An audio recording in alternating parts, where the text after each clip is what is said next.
For 37 years, getting paid was a dream. For the last 3, his pension had become a discussion. The father sat quietly on the sofa, his back slightly bent, not just from age, but from years of carrying responsibility without complaint. Across the room, his children argued, not softly, but openly. As the eldest, I should manage the pension, the son said firmly.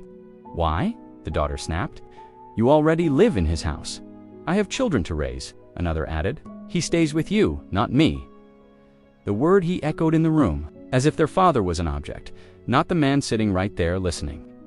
He adjusted his glasses. No one noticed. He was once the loudest voice in the house, the one who made every decision. Now, his monthly pension had replaced his name. His pension should be divided equally, one said. No, part of it should go for his medicines, another argued. Someone even laughed lightly. He doesn't even spend that much. The father smiled faintly. He remembered walking home from work to save bus fare, just so his children wouldn't feel any shortage. He remembered skipping his own medicines so their school fees could be paid on time. He never mentioned it. As the argument continued, old grudges surfaced. You always took more. You never helped when mom was sick. I paid for his hospital bill last year. The children's voices grew sharper. Numbers were spoken, percentages calculated.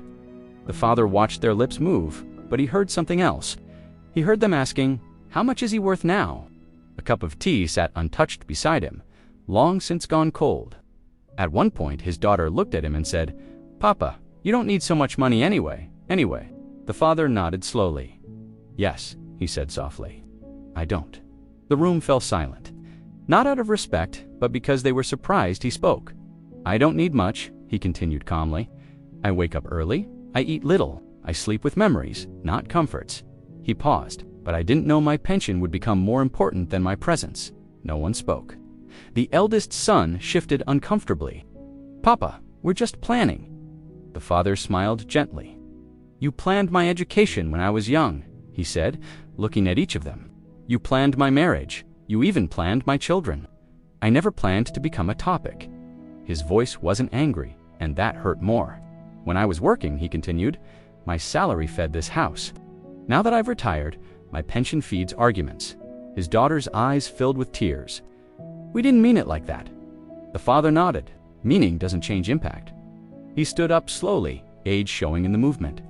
I worked my whole life believing one thing, he said, that when I grow old, I will grow smaller in needs, but bigger in respect. He picked up the pension booklet from the table. I don't want to divide this money, he said. I want to divide my time. Sit with me, talk to me, ask me how my day went. Silence wrapped the room, thick and uncomfortable. I'm alive, he said softly. Not a retirement plan, not an expense, not a responsibility. Tears rolled down the youngest son's face. We forgot, he whispered. The father nodded. That's what scares me. That night, dinner was quiet, not tense, but thoughtful. The arguments stopped, but the guilt stayed. Weeks later, the children opened a joint account for their father, not to control his money, but to ensure he never had to ask for anything. More importantly, they stopped discussing him like a problem and started including him like a person. One evening, as they sat together, the eldest son asked, Papa, what do you want to do tomorrow? The father smiled. That question mattered more than any amount of money, because pensions can be divided, but dignity cannot. Sometimes, the cruelest thing a family can do is not to neglect an old parent, but to discuss their worth while they are still sitting there, listening and wondering at what point love turned into a calculation. Thank you for watching.